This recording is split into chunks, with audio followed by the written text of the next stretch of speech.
Welcome to Match Day Live. It's a repeat of the 2019 FA Cup final as Manchester City continue their bid to challenge on all fronts as they face Watford in the third round of the Carabao Cup. It's been just over 48 hours since that last gasp equaliser by John Stones at the Etihad Stadium against Arsenal, but the Blues are back in action tonight. You're watching live scenes of the players coming off the bus, and I can reveal to you exclusively on Matchday Live that a new star has been born. A 16-year-old starts for Manchester City in the starting lineup for the game this evening. We'll have that team news to come, but for now, sit back and enjoy the arrivals of the players coming in, looking super relaxed. Stefan Ortega, who of course does start tonight as it is cup competition. Pep's won this competition 3 times, but it hasn't been a competition we've won in recent years. So he'll be looking to, of course, go all the way in this, like City look to go all the way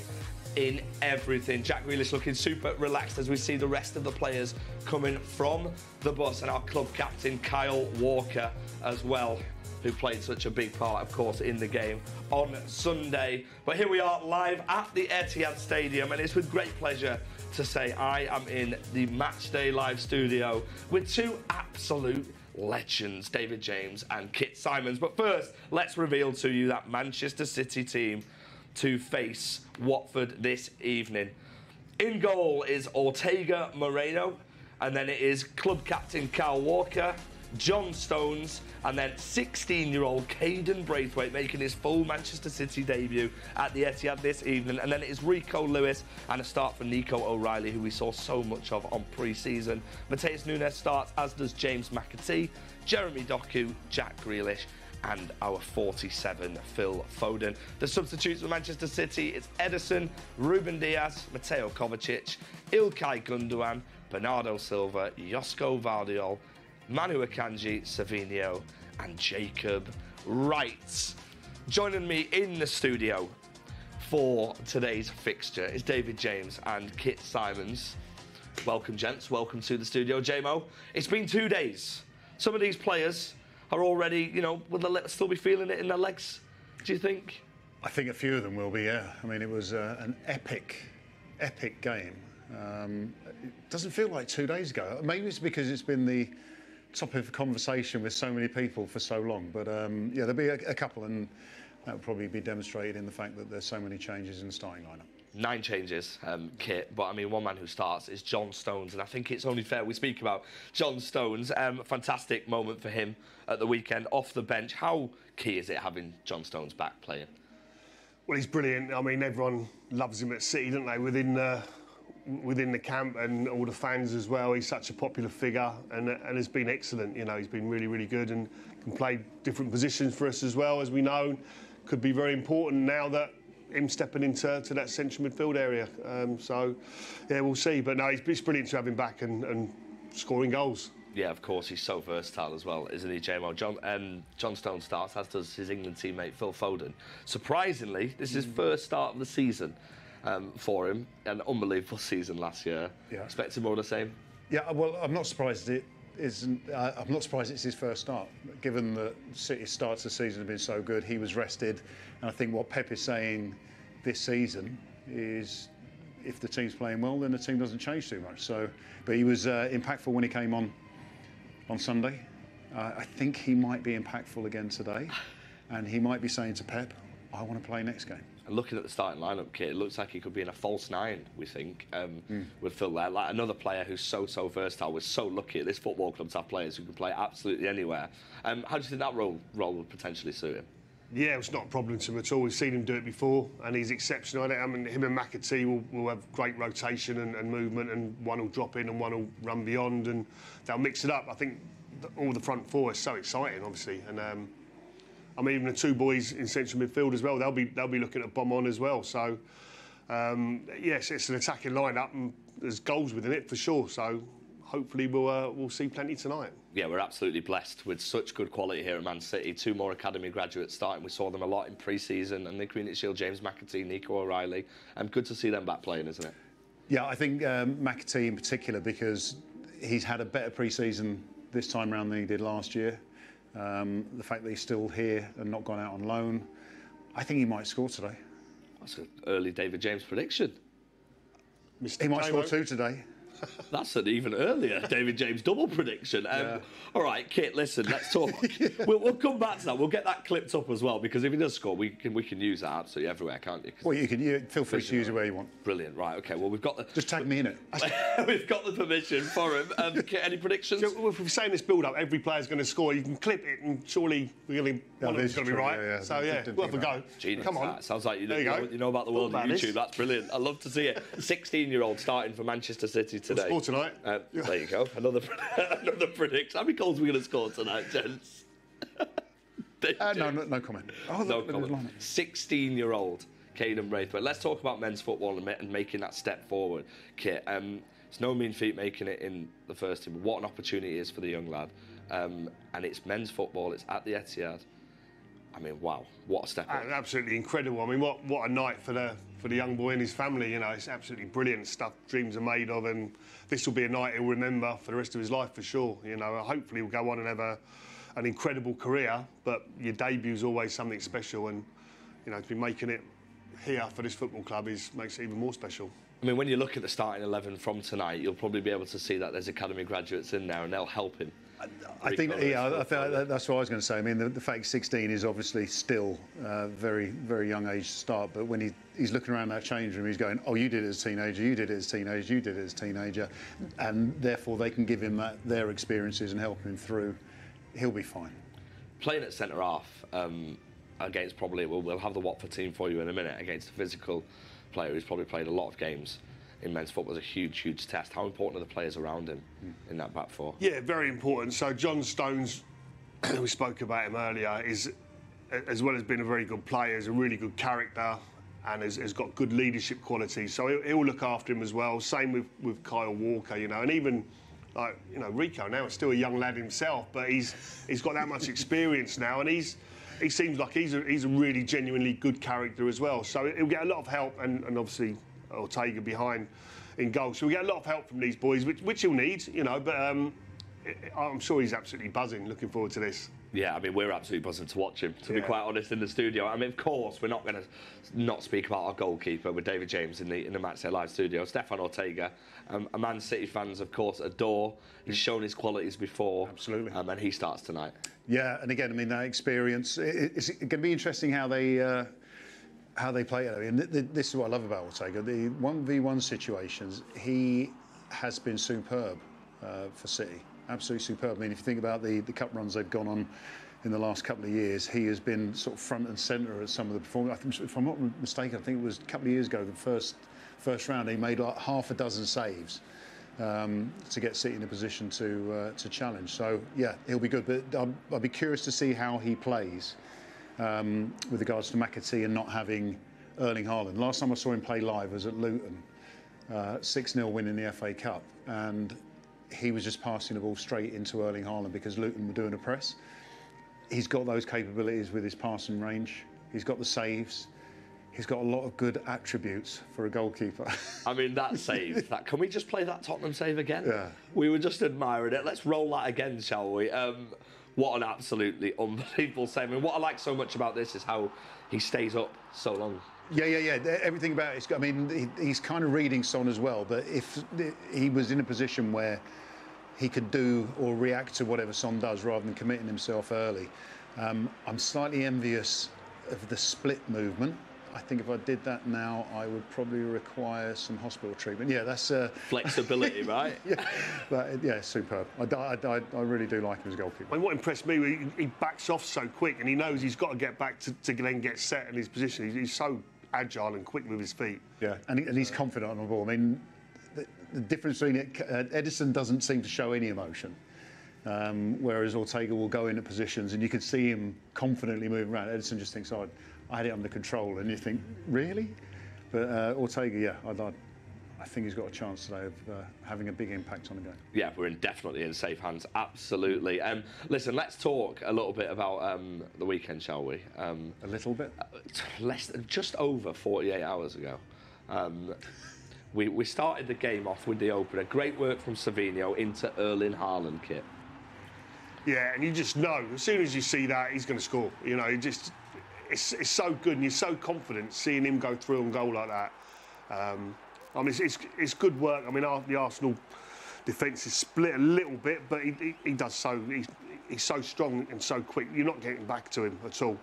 I mean, it's and just a little toe poke finish as well. It's brilliant. It sees the space. That's it. Yeah, he takes that shot on so quickly, Jay. Yeah. From a goalkeeper's perspective, could Raya potentially do better? I mean, it seems to happen so quickly. There's a couple of things here. When Savinho picks the ball up, before he joined City, that was pretty much his MO, picking the ball up on the right, but going into the middle of the park and then driving towards the goal.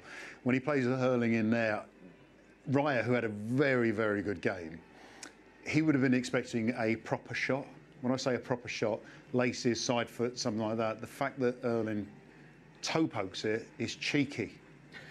It's not nice. For a goalkeeper, it's not because you can't read it. It's kind of like, what are you going to do? And it's like, oh, it's gone.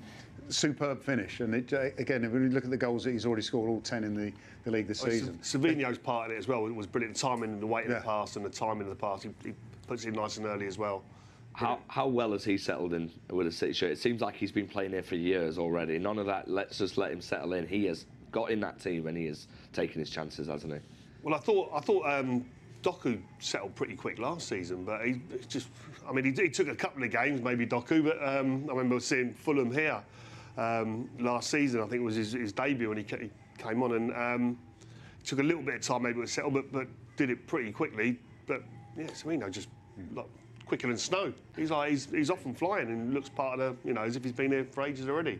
And the man who scored the goal, this is remarkable. I can't believe I'm saying this already. 100 goals in a Manchester City shirt already, David James. As strikers go, there's not many better or close. I mean, 100 goals that quickly. I looked at all of his shots this season. He's missed 4. He missed 4 off target, and he hit the post. Right, and you're not 2 happy headers with that. and 2 his left foot. I mean, he's got to work on that side of his game. Yeah, he could have had 104, right? I think he's had something like 24 shots this season, and he's missed a target 4 times. It's incredible. I mean, that is sharpness personified. I mean, shall we get on to the conversation about too many games and him not playing many games in the summer? Kit, do you think that's the reason why he's so sharp? Well, I think he's certainly come back fresh. Yeah, he had a good pre-season, as we know, and obviously, yeah, he's looking in fantastic shape. And Pep said that straight away, and I think Erling said it himself, and he just looks unstoppable. I was watching him on Sunday, and because the game ended 2-2, it was fine. There were moments where I was thinking he's not doing a lot of movement, and it'd be interesting to see how much he physically does in games, because he tends to walk a lot. Obviously, he scores a lot of goals as well, so he's fine. It's not about he's not doing the right thing. Other players have a lot more impact and a lot more physical output in the games. But I think with the summer as well, it's not as if, unless he said this publicly, that he went fishing for a couple of weeks. I think he was probably doing a lot of physical work as well. So I think he's just hungry. His teammate got Player of the Season from the PFA Awards. He's probably thinking, why wasn't that mine? I'm going to get it this year, and probably the easiest way is scoring 10 goals in the first 5 games. Yeah, it's definitely a statement. And listen, we're not going to move on from Sunday quickly because we're going to show you the John Stones goal, of course, like we have to. I mean, it's so early in the season, Kit, but how important do you think this could prove towards the end of the season? Yeah, well, it could be pivotal. Just obviously us getting the point and stopping them and getting the extra 2 type thing. So it's, it's brilliant, brilliant from Jack, because you think at this stage of the proceedings, put the ball in the box, get the corner in. But because he sees Arsenal not set, he takes it quick. And it's really good thinking from him. Sorry, I'm laughing. I think Erling was playing basketball in the summer as well. The thing about Jack in this whole sequence of events, which I thought was excellent when he came on as a sub, I kind of expected him to put a right foot crossing, because Erling had, I think, 4 or 5 headers in the game. It was almost like, you've got to put it on my head to give me a chance to score, because the room didn't seem to be there. But he's driven in on the left-hand side. He's whacked the cross across, which got the corner, then taken a quick corner, driven in, knocks it back out again. Jack was pivotal, and John Stones was just like, I'm a goal-scoring machine. Yeah, I mean, he took that well. Yeah, it's not the first time he scored, though, is it? I mean, he's scored a few goals, important goals for Manchester City, so superb. Well, we can bring in somebody who was actually at that game. You might have heard his voice as well. Ali Mann is pitch side right now. We're going to bring him live to the studio. Ali, we've seen the Manchester City team. Let's start with the 16-year-old, shall we? Caden Braithwaite. Yeah, I mean, I'm lucky that I've watched him 2 or 3 times this season already. In fact, as recently as last week in the UEFA Youth League game against Inter Milan. I mean, he is already a very cultured-looking player. He's a left-sided centre-half who I'm guessing might be pushed to left-back, but of course the system's so fluid that it might be a sort of the left side of a 3. But he is one of those players who you always look at and you think, he's got a great chance. Now, the interesting thing about him is that he wasn't one of those youngsters, and there were many of them, who was included on the US tour, and he's actually only played 1 minute for the EDS this season. He's played all his football, really, for the under-18s. The UEFA Youth League is an under-19 competition, so he got his chance in that last week. But what it does prove is that when you're given the opportunity to train with Pep Guardiola's first team, a few yards away from where we are here, he watches, he observes, and he gives you the chance when he thinks you're good enough. And there is no greater message to any academy player than to know that you are being watched, even when you think you're just making up the numbers for maybe an inter-squad match on a training drill. You are being watched by Pep Guardiola, and if he sees something in you, and never forget, he was the man who sort of saw Phil Foden in a pre-season game and thought, hang on, this kid's got a chance, and gave him the breakthrough, and then Rico Lewis, and I'm sure there'll be many others. So Pep Guardiola doesn't just watch the first team players when he has a training session and does a few drills. He's watching those kids as well, and Caden Braithwaite, well, what a leap he's got tonight. Yeah, what an opportunity it is for him. I mean, he never really gets it wrong, does he, Pep Guardiola? And Caden, of course, tonight is surrounded by so many academy graduates in the starting 11. Yeah, and of course that's part of the sort of the feeling of bedding in. Yeah, you've got the senior guys that you're going to be sat there in awe of, but equally you've got half a dozen who you've kind of grown up with, you've kind of seen and you played with and against as part of your development. And the thing that you've got to know about the way that City run things, that even from the age of about 6, 7, 8, when they're first part of the City setup, they play in the Pep Guardiola way. So they're already brought up to take a ball when there's an opponent breathing down your neck, to demand possession of the ball even though you're being marked, and to take the ball on the edge of the area to escape the opponent's press. And you're taught that from such an early age that when you do get your opportunity, it's not such a big dramatic step. Of course it is. You've got all that pressure of being in the first team and having a huge crowd, but in terms of the way that you're brought up, and in terms of you clicking the autopilot button, it's not quite as complicated as it might be for other teams, because you're already used to the system and you're already used to the demands upon a Manchester City first team player. And that's why I think so many of the academy players have had their opportunities, and that's why I think Pep is such an incredible coach, that he can see those that have already bought into the philosophy. So, Ali, you've seen him play a few times, Caden. Which City centre-back is he most like, would you say? What can we expect tonight? That's a great question. I mean, because he's left-sided, he's more of a Gvardiol than a Diaz or a Stones. He's never played in that way that Rico does, where he goes from the defence into this sort of support midfield role. So he is more of an out-and-out defensive player. Not to say, particularly in the game against Inter Milan last week when he was in the UEFA Youth League, that he then pushed on from left-back. So he is comfortable driving forward. So maybe Gvardiol more than the other centre-halves at the club. Ali, I'm just thinking, we were debating about Phil Foden possibly playing as a false 9. Will you expect Watford to press, and what we're talking about there, sort of playing out the back and comfortable, or do you think Man City will have a lot more space and a lot more freedom to run forward? Yeah, I think the latter, if I'm honest. I mean, I've watched a little bit of Watford under Tom Cleverley, and there is a development through the thirds. There is that process of trying to beat the press, but they've had 2 really poor performances in a row. They were pretty awful against Norwich on Saturday, and I just think they'll be a little bit less sort of football minded and a little bit more kind of circumspect tonight. I think it'll be more like the second half against Arsenal than the first half, if you take my drift. So I don't think it's going to be. I don't think they're going to be progressive. What they don't want psychologically, they're on the hiding to nothing. If they, it's a free swing for them. What they don't want is to get pommeled here tonight, because they started the season incredibly well, and 3 wins out of 3, and there was a real feel-good factor. But they've made 9 changes from the weekend, albeit 2 of them are enforced because of injury. So I think they're going to be a little bit more cautious, a little bit more reserved. If they lose by a couple, that'll be fine, and on they go. But I can't see them being expansive. So I think it'll be, unfortunately, from a spectacle point of view, trying to break them down. But to be fair, is that the first time that's happened? I don't think so.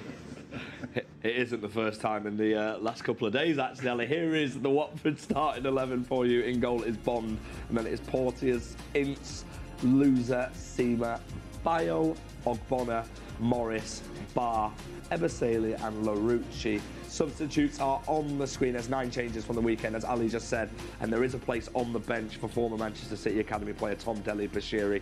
Great to see him involved. Let's head back to you then, Ali, looking at that starting lineup. Is there anyone in particular that you should look out for, we should be looking out for this evening in the Watford lineup? Yeah, there's a couple of players who played Premier League with Watford. I mean, Symons a good player. He's strong and aggressive. He likes to have the ball in front of him. If they can find little channels for him to run into, he can be a handful. Definitely look out for him. Imran Loser, the other one who played Premier League football, is a sort of deep-lying, quite an aggressive footballer. Reminds me a little bit of maybe a Mario Lemina, someone like that. A real ball winner. They're certainly 2 players to keep your eye on. But there's no doubt about it, they've made 9 changes. So just like City, their priority is certainly not the Carabao Cup. So they did well previously in the previous 2 rounds. They beat Plymouth and they beat MK Dons quite handsomely. But they've rested some of their key players, like Dele-Bashiru and like, of course, Sissoko, who we saw for many years at Newcastle and Spurs. They're not involved tonight. I think if we're going to look for one player who could really cause problems tonight, it's Tom Ince, Paul Ince's son, a really cultured player. I've seen him look incredible at times. I've seen him look anonymous at times. He's one of those players who is gifted. He's got a wonderful left foot. He's got an eye for a goal. He can unblock defences. I think he could be the key for them tonight if they get enough of the ball, which I anticipate they probably won't. So he'll want to have an influence in the final third. He might have to drop in and drop back. But I think if we do see the best of Ince, he is a very, very good player. He got a hat-trick actually in the MK Dons victory. So, but he hasn't been playing in the league, which kind of tells you that for a player of his ability, he's just kind of finding his feet at Watford at the moment. Well, thank you very much, Ali. Well, listen, we'll be hearing from you a little later on in the show. Thank you so much for joining us in the studio.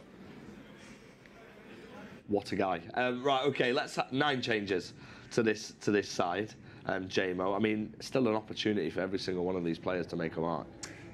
Yeah, I thought they, when we were down on the blue carpet, I thought they would actually go stronger, anticipating City making changes. But then I suppose Tom's felt that City's changes are always going to be still strong. I think as Ali alluded to there, the 2 enforced changes, the biggest one's Bond, coming in goal for Bachmann, who came off after, I think, 18 minutes on the weekend against Norwich. He let 4 goals in and didn't necessarily cover himself in glory with all of them, and therefore there'd be a confidence issue potentially. And the 9 changes maybe just will let this one go in a sense, which I think McAtee might score 3. Oh, so he's gone from 2 from 3. He's just gained a goal there after seeing the Watford lineup. Just saying. I mean, funnily enough, here's a stat for you, gents. Last time in the Carabao Cup, it was a 2-0 win at home to Plymouth. The man who scored that day, Rajovic, he scored both goals, but he's not here anymore. He's gone to Bromby. Do you think the reason the manager's made the changes is because of how potentially the weekend performance wasn't great? You don't want to play 2 games so close to each other and lose heavily with the same group of players? Yeah, I think so. He's obviously, there's 2 ways to approach the game. One is to do what he's done, and the other one was to go completely strong and think we're going to put our best team out, and even though it might be damage limitation, but like JMO said, they'll think that we were going to make a lot of changes, which we have. think they could actually do something. But I think because, like I said, the recent results for them have not been great at all, so their confidence will be a bit low. So they'll just try and make things as difficult as possible. As Ali said, you can see them camping, parking the bus, so to speak. But you know, the players we've got out on the pitch, we've got wide players who can dribble, we've got central players. Boy there in the picture can work wonders. So even with a low block and a deep block, we can still unlock the door. I think what's interesting, having looked through all of Watford's goals this season, is the way that they've scored their goals. At the beginning of the season, I think they were really confident. You've got new players in scoring goals from distance and sort of showing their skill. And I think what Tom has done has created a pattern of play, which meant they were getting a lot of balls down the side, goals scored inside the 6-yard box. That is going to be completely disrupted now because most of the players aren't on the field. Anticipating what Man City's changes might be, well, Phil Foden's one and John Stones, it's kind of like, OK, is our strongest team that's not in confident form at the moment going to be able to match up to Phil Foden and John Stones, the goal-scoring machine? It's a very, very similar side, actually, from Watford last time when they played in the Cup. I mean, also, another stat for you, they've lost 2 and drawn 1 since that Plymouth game. Are they also prioritising the league and other competitions? Well, this is the thing. It's easy to say prioritising, but you've got to keep confidence in that changing room. And if you put your strongest side out thinking that you might not win, then you're going to basically expose them to another defeat. There's a part where you're not expecting to get beat 6 or 7-0, but you can put a side out. He hasn't had many days either to prepare for the game, but you put a side out and say, look, just keep it tight, keep it tight. I think, as Ali said, if you lose 2-0, go away from this. It's not a shameful result, and it's expected. If you put a strong side out, even if you lose 2-0, it's another defeat. You can talk about prioritising the league and wanting to have a good cup run, which of course everyone does, but as soon as a draw comes out and you're Man City away, you're thinking, whoops, what do we do here now? You know, it's suddenly it's a different mindset altogether, I think, to what it could be if you had a more favourable draw. And the man who probably knows City very well is the man who's managing Watford, Tom Cleverley. A word on him, David James? Yes. Well, again, it's interesting watching the way that Watford have played, especially this season. When you start so well, and this was his goal he scored, actually, for Aston Villa. Yeah, great goal. Yeah. And another man also played for Aston Villa that day, and that's our number 10 now, Jack Grealish. Thoughts on the finished kit? Yeah, he does well. Controls it, and he plays it down into the ground, I think, and yeah, through a crowd. Where's the goalie? Yeah. Anyway, but he started the season well. I mean, again, as a manager, you start the season well, as Ali said. Everyone's upbeat. As I say, the nature of the goals was more quality of individuals than it was performers. And then all of a sudden they start scoring goals with the team, but the results aren't going well. And as a manager, then as you know, Kit, it's kind of like, what am I doing right? What am I doing wrong? Hopefully for him, you want to see managers do well rather than do badly. He can sort things out next week. Yeah, absolutely. And the man on the screen as well was his former teammate, Kit. From a manager's perspective, albeit he's probably got a load of superstars in the back of his mind when he's looking at the City side, but will he know quite a lot about Jack, or has his role completely changed from when he was at Villa?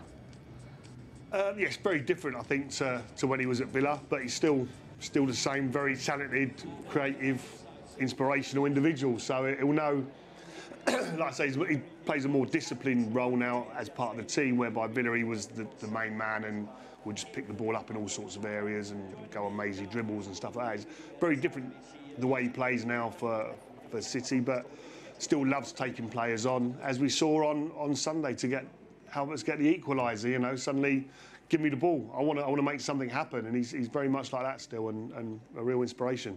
Yeah, absolutely. It's great to see. And I'll tell you what else it's great to see. The week's result for the week's result for the women's team. And they went away to the Emirates at the weekend, the same day as us, albeit a little bit earlier. And it was 2-2 at the Emirates. David James, a great goal by Jess Park in that game, and an environment where a point's a good result. Yeah, absolutely. I mean, there seems to be a lot of goals on the weekend.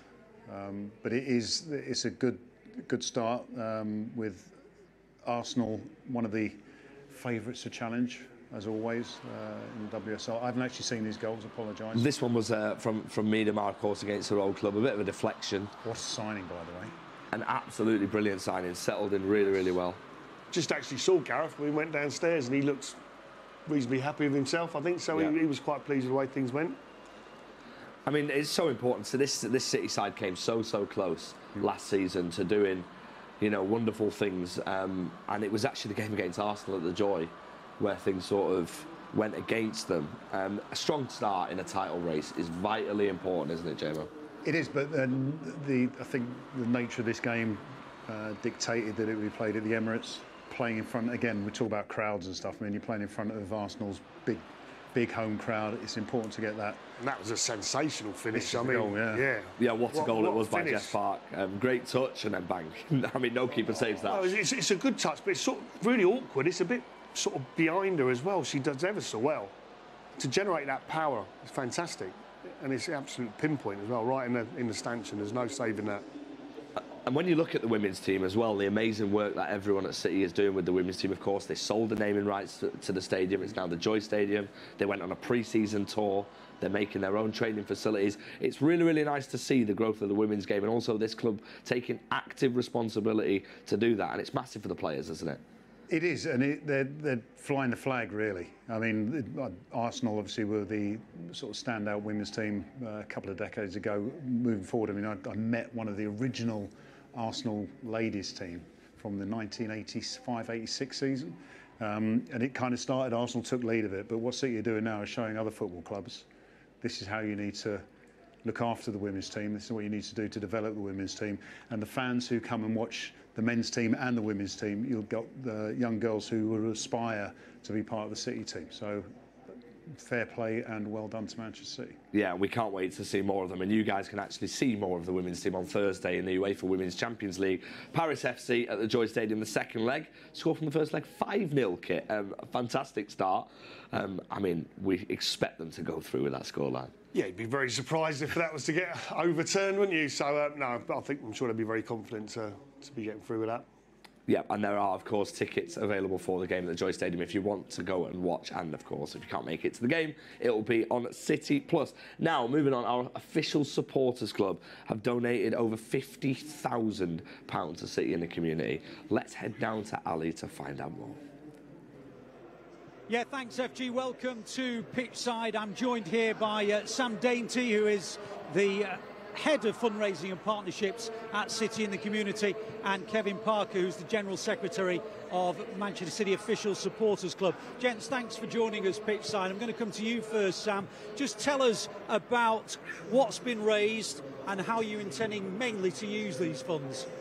Well, I'll let Kevin let you know how much has been raised, but yeah, a significant amount from the Official Supporters Club. It continues to allow us to do the work that we do, to empower healthy lives through football, sustain our programmes, allow us to grow as a charity and ultimately help more young people in the city. What is kind of the main drives at the moment for you guys? Yeah, we have a lot going on, to be honest, but we fit everything really within 3 pillars, which focus around healthy futures, healthy people and healthy communities. So, yeah, all based around youth and young people, but yeah, a wealth of different opportunities that we have within City in the community to make sure that we fuel our community, really, make sure we look after them. There's a long and rich tradition of the club and City in the community, active in the communities. Has that been maintained as the years have gone on, or has it even got even more sort of active than ever before? Yeah, it's absolutely grown, particularly over the last sort of 10 years, I would say, and even more so over the last few years. The landscape of Manchester changes regularly. There's different needs for young people that we need to address, and we've got to be flexible and agile to make sure that we can look after those and move into the workspaces that we need to work, and obviously the great funds that Kevin and the Official Sports Club raise help us to do that. Well, Kevin, he didn't want to give the figure away, so you can. What are we talking about here? Yeah, well, I've got the pleasure of saying that it's £30,000 this year from all the Supporters Club branches around the world, and on top of that, this just within the last month, the Norway and Denmark branch have donated £10,000 just from their own branch members. So far in the last 6 weeks, it's £40,000 we've donated, which makes me feel great, and I know makes all our members feel great as well. When each member of the supporters club are involved. What is their commitment to City and community? How does it work?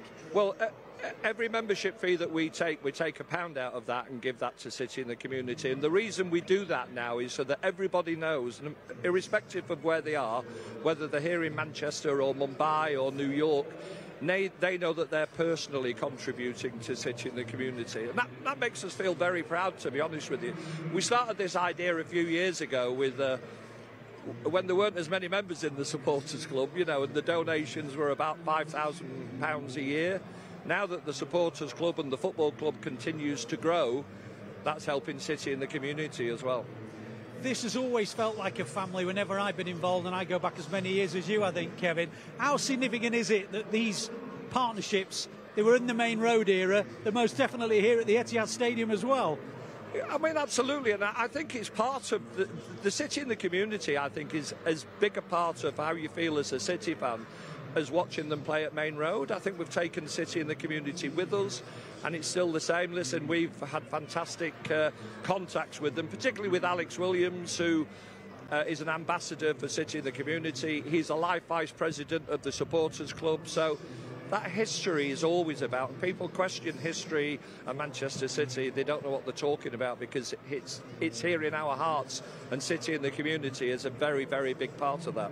Well, gents, thank you for joining us pitchside. I know you're all very excited about these initiatives, and I'm sure you're all excited about the young players who we're going to be seeing on show tonight. So it's going to be an intriguing night. Thank you for that. Back to you in the studio, FG. Thank you very, very much, and a massive thank you, of course, to Kevin Parker and the official supporters clubs. Now, JMO, a man who knows so much about City in the community, especially when you played for the club. How impactful do you see donations like that? I'm astounded. £40,000, and the way that they've organised that. Anyone who gets part of the sports club knows that that's going to City in the community. I was at the Labour Party conference yesterday, and talking to a lot of MPs and people who were interested in using or trying to get hold of football to do better in communities. I always point them towards City in the community, because it's the best run football club, community organisation that I have ever been involved with or have worked with, and that's amazing. I'm actually, yeah. I mean, the City can win 5-0 and McAtee can score 4, but hearing things like that to me are more important, because that's the value of the football club in the community, for the community to be raising money for football in the, for City in the community. Superb, and guys out there, well done. Yeah, absolutely. Listen, and everybody watching on Matchday Live, you're probably wondering how you can get involved. Go to mancity.com/CITC prize draw. Now, you're going to be helping out, but you're also going to be in with a chance of winning some incredible prizes whilst doing so. Match tickets, signed shirts, cash prizes of $2.5 grand.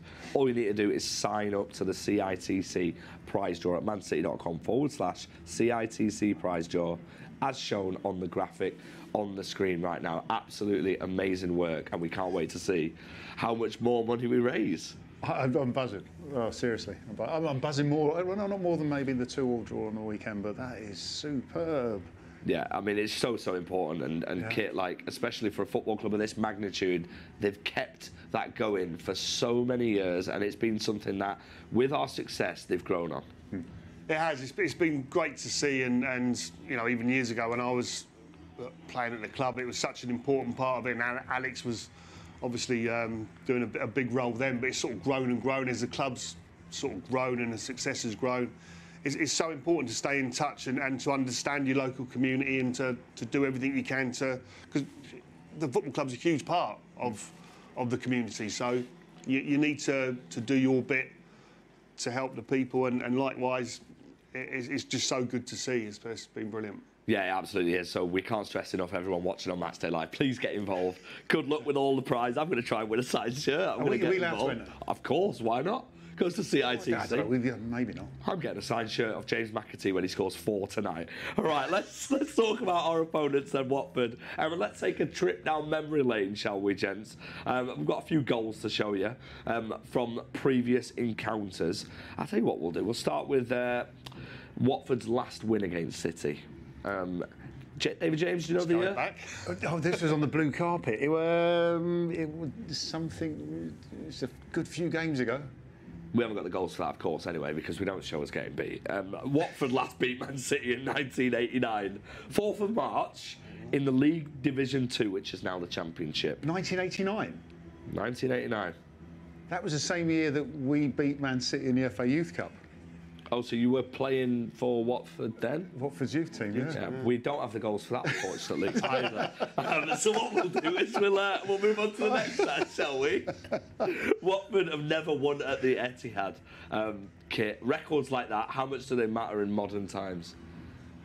Not that much, I don't think, really, but you can't see him winning tonight either. Is what it's all about, really. So, yeah.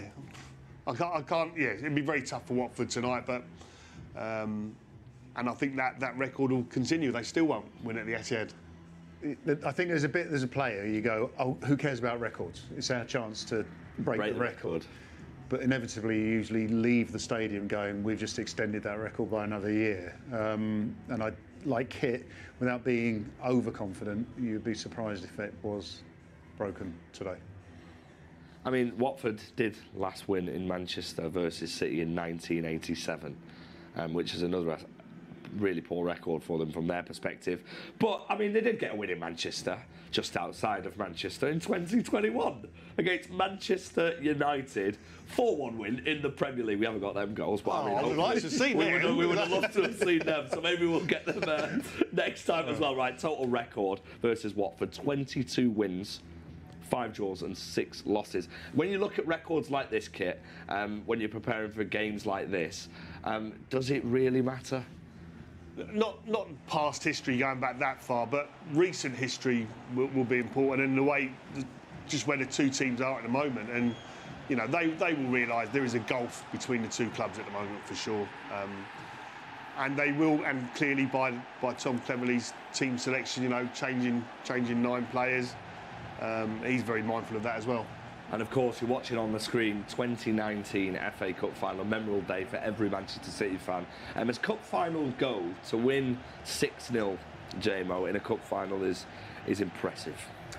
Yeah, and I mean, it's too cliche to say that, you know, it's one game and anything can happen, but and even with that record you're talking about, the team that they were playing then looked pretty good. I think there's 1 or 2 statues out there, isn't there, for players in that Man City side. So they came up against a very, very good Manchester City side that day. But for that record, they weren't always playing this dominant. And Kevin De Bruyne, he'll be out there soon. A young Kevin De Bruyne, yeah. Still got it, Kevin. I think they're measuring him up for his statue, aren't they? But yeah, this was a. What City are doing with the women, what City are doing in the community, as I say, they're sort of flying the flag for a lot of different things. This was City sending a statement out in football. We are in a cup final. We don't have to win 2-0 and say, unlucky for you, thanks for coming. It was like, we'll score 6 because we can. I mean, as a player, when you're in that position, Kit, and you're playing in a side dominant like that, but there is a cup final, like, this City side in that cup final never took their foot off the gas in that. And how much does that show about their mentality? Well, that's exactly what Jamie was just saying. That was a real statement. You know, they could have, at 2-0, sort of foot off the gas, we've won this quite comfortably, but they didn't. They kept going, scoring goal after goal, and I mean, it was a long afternoon for those Watford players, that's for sure. And Jamie wasn't too happy with the goalkeeping on that. No. Sorry, I was thinking I was playing for Portsmouth and got beat 6-0 here. And there's a moment, and I was looking at the Watford team, and I felt like the Portsmouth team was like, oh, seriously, come on, stop scoring. I did try my best. Yeah, of course. Well, it probably would have been 20 without you in goal. Yeah, right? Yeah, of course. Yeah. Well, I think 3 of them were my fault. Anyway, What's it like as a goalkeeper being in that position when the goals are just coming in? You're in a cup final, the game's gone probably at 3-0 against Manchester City or whoever, and the shots just keep coming. And the score fortunately for me, my cup finals usually ended in defeats with 1-0, so it wasn't so bad. But as I say, I've been here with a 6-0 beating, and you just keep looking at the clock going, and for some reason the clock goes slower when you're getting smashed. Just it's not comfortable. I mean, Kit, have you been on the end of any results like that, 6-0? I have, yeah. Anfield, yeah. This is bad memories. What you have to ask me that for, FG? It was going so well. He was begging for me to ask that question. No, I've had some tough times, yeah, for sure. Like internationally, we've been smashed with Wales, 7-1. Holland away, it's never nice. Yeah, beaten heavily at Anfield. So we had a few tonkins in my time for sure, yeah. A couple of good wins as well, mine, but let's talk about them, shall we? Yeah, we should. We've not got any of the goals, gents, so don't worry, all right? But yeah, listen, we have got some absolutely very famous Manchester City fans pitch side who are with Natalie Pike, bringing that fighting spirit to the Carabao Cup. Natalie is pitch side. So FG, I am pitch side with two seriously hard people. You need to just stay up there in the studio, just stay away, FG, because you cannot compete with these two. We are welcoming Ricky Hatton and Dakota Ditchever. Welcome to both of you. So lovely to be here with both of you. Of course, Dakota, current PFL Europe Women's Champion, former Muay Thai World Champion, and obviously Ricky, former multiple World Champion as well. It's a pleasure to be standing here with you both. Ricky, what are you thinking about the game tonight first? League Cup, how much do you love the League Cup? Well, we won it for 4 years on the bounce, Yeah. didn't we? And we didn't win it last year, so I think we'd like to get it back. But yeah, you know, he's playing a young team out tonight. You know, some still good ones, and absolutely ferocious bench if we need to panic. But I still think the good thing about this club, we're not just buying the players, we're bringing the young talent through, and I'm looking very forward to seeing who's coming through. Yeah, from the young stock, yeah. I'm exactly the same. 5 academy players. Yeah, incredible. Just love it. Dakota, we know that you're of course travelling the world just now, training abroad, but you're back in Manchester. Is it always nice to get back to Manchester when there's a game on? We'll borrow your pink mic because I know you love that one, Rick. By the way. Yeah, it is. You know, as soon as I get back in the UK, I'm always like straight onto City. Can I come? Can I come? Can I come? So I'm happy to be here, yeah. And we're like, yes, of course you can. Of course Yes. you can. Of course you can. I want to talk to you both about the crossover in the sport, because we're seeing a lot of MMA fighters going to boxing, boxers going to MMA. Mm-hmm. Obviously, with your Muay Thai, we know your kicks. With boxing, did you ever think about boxing? Would you ever think about boxing in the future? Yeah, I mean, it is something that people ask me about, whether I'd box and stuff, and it is something that I would like to do in the future maybe. And like you said, it is kind of the crossovers getting very popular now. The money's getting bigger. I think that's probably what's swaying a lot of people. But yeah, boxing, I mean, has always for years and years had the biggest crowd. You know, they have the biggest following. So I think that's why you see a lot of MMA kind of switching over. We're trying to maybe help each other a little bit. But yeah, it's something I'd try. Did it ever come up in your world, or was boxing just No, I preferred KFC to UFC, but no. But funny enough, I did kickboxing before I started boxing, which is sort of like half, you know, on the way there. And Dakota's from Sale. When I was from Sale West Amateur Boxing Club. A lot of talent come from that part of the, you know. Darren Campbell was from the Sale West, you know, on the race course. That's when I used to box an amateur, and we got the next star. You know, she's a star, isn't she? Yeah. Manchester, the Northwest has got some insane talent. You talk about that, but now, obviously, Campbell's doing really well at the minute. We had Tom Aspinall down here at the weekend as well. So, Campbell's fight at the Co-op in October. How's it going for him? We saw him not long ago, and he wasn't drinking or eating. Unlike his dad.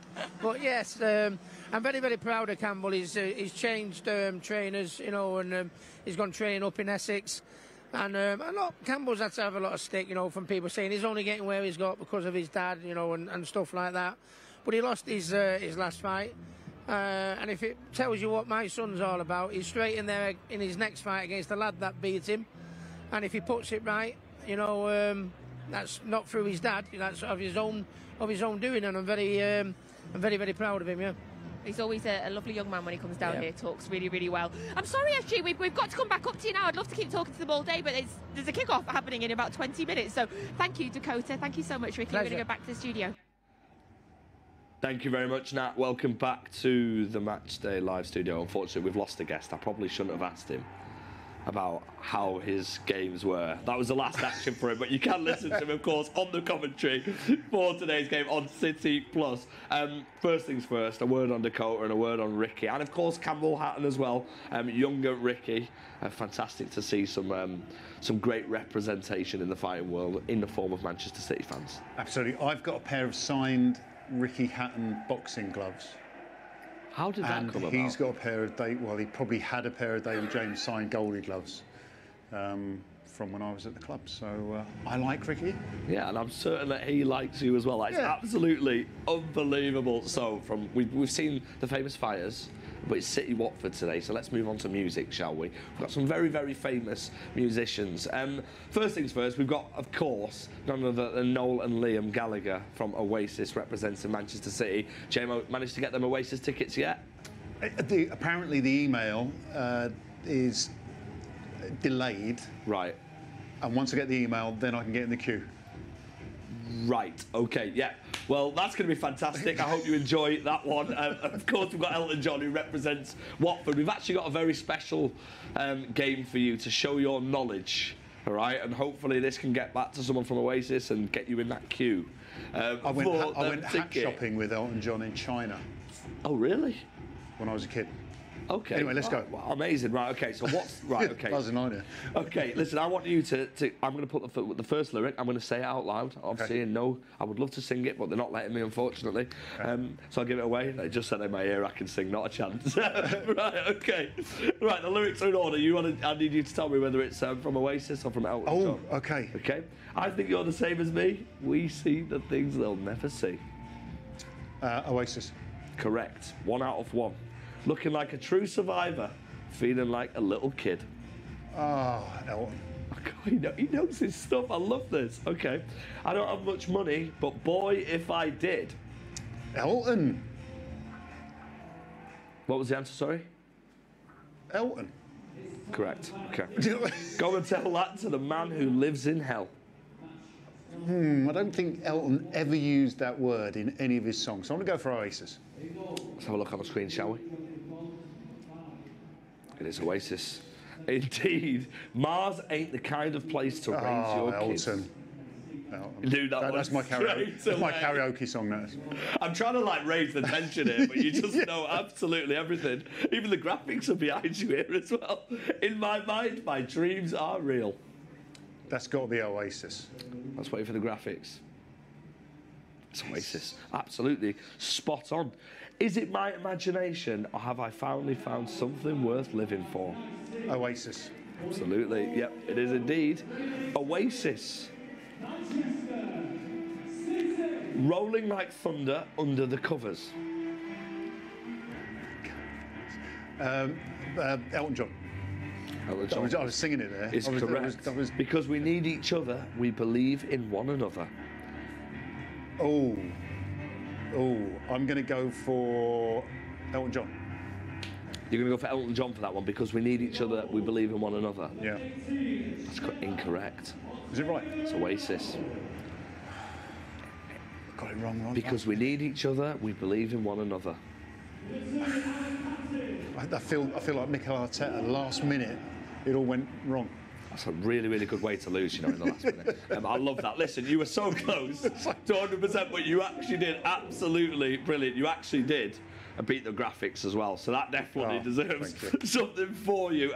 Two amazing musicians representing both their clubs. I mean, a word on Oasis. We know all about the reunion. We know there's going to be people watching Matchday live, probably might have tickets, might not. I'm sure we'll get David James at one of the concerts, won't we? Anyone got a spare ticket? No. Fantastic. I mean, the thing is, then when Noel came, I've seen Noel at so many games. True supporter of the football club. Elton the same. As I say, I was in China with him when I was 16. Not with him, but with Watford Football Club, and he was there supporting the club. So it's great that we've got such mega stars supporting clubs. And it adds to sort of the culture of the club as well. With them being such big fans, their music's so great. I remember at Brighton away when City won the Premier League. I think Noel was there, and they were singing Oasis on the pitch and stuff like that. I saw him at Bournemouth last season, and he was just like, oh, right. He was in a rush. Yeah, I think he was probably preparing for the announcement, whatever. But yeah, as I say, when you've got such a mega star travelling home and away to watch the team, it's great. Yeah, it is fantastic. Let's have your final thoughts on the game then, shall we? I mean, Carabao Cup, compositions back. Pep's won it 3 times. Is this the year for number 4? The one thing I'd say about City this season from game 1 is that they look different in a positive way. Obviously with injuries to Oscar LeBob. My friend called him Oscar LeBob. Oscar LeBob, but when he goes back, I can't wait for that. But I think that there's so much balance in his side that, yes, why not? Go for the Carabao Cup. Go for all 4. So much balance, but also so much focus. You're watching the live scenes of the players in the tunnel getting ready. You see John Stones, you see Edison, who's not involved tonight, even wishing well for his teammates. We've got a squad of players who are so close, haven't we? We have, yeah. I mean, of course they'll expect to win this game, but I think it's the way that they win this game today. And we've just seen what the former team did against Watford in the cup final. If they can get anywhere near that today, it will be because they are so focused, as you said, and with big games coming up. There he is, young lads, coming in. Opportunity as well to show Pep why he trusts them. Look forward to this one. A huge opportunity, 16-year-old. 16 years 16 years of age, centre-half Braithwaite is starting for Manchester City today. Nico O'Reilly's there too. We've got more academy graduates, James McAtee, we've got Rico Lewis, we've got Phil Foden. I mean, Nico O'Reilly, do you reckon he's likely to play in a similar role to what we've seen with Rodri? Yeah, and again, it'd be interesting. I think Kit said it before. I mean, the fact, and even Ali said it, the fact that we were expecting Watford to do a lot of defending similar to what we saw on Sunday in the second half, I think the roles will be sort of manipulated a lot because of trying to get on the ball and whatever space is available. I'm very interested in McAtee, and I might have been joking or sound like I was jesting, but I think this is an opportunity for him to get goals, and he'll be, well, this is it. This is an opportunity for him. Well, let's have your score prediction. You've already predicted for McAtee 1-0 4 today. 1-0. And it's going to be 1-0. 1-0 to Manchester City with four James McAtee. I think this could easily be four goals. 4 goals. I say 4 with respect. Well, I hope you are correct. We will see you guys at half-time. Thank you for watching us at the start, but it's time for the game. Come on, City.